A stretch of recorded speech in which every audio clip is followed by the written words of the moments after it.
Kumusta nga tati? Sasaaden met probinsya tayo nga Ilocos Norte. Iti pagtengken paspasamak activities apo iti Philippine National Police. At nakatamanin, dagiti na sayangkat nga operations. Kina dumapay. Maki-update tayo kan ni Idol Dennis. Good morning and please come in. Iti Adam Ilocos Norte, iti kinimeg, iti polis, babaeng di bileg, iti warrant of arrest. Di akusado, kitag 20 80 nga lakay amang manalon. Manipod ti barangay Kunayan, Pagudpod, Ilocos Norte.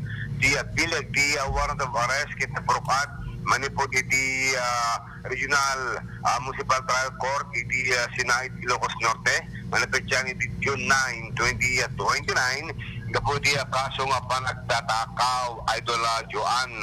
Nairekomendaran iti 20,000 pesos nga piyansa. Tinataka matatangalakay nga akusado yung sakbay nga pasubli iti nagtuutan ti warrant of arrest na medical examination iti RHU iti Adams at apikas na talget iti napanakay biyahe voluntaryo met nga simuko dadulakay abamang nakitanan dato'y bitbit nga warrant of arrest kas inaibasa ken kuan Idol Joan.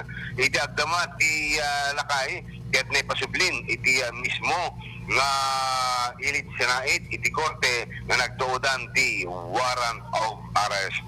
Kakisuno nga damag manipod nga na daw manipod mismo iti INPPO Idol Dennis Salipio at Aramen.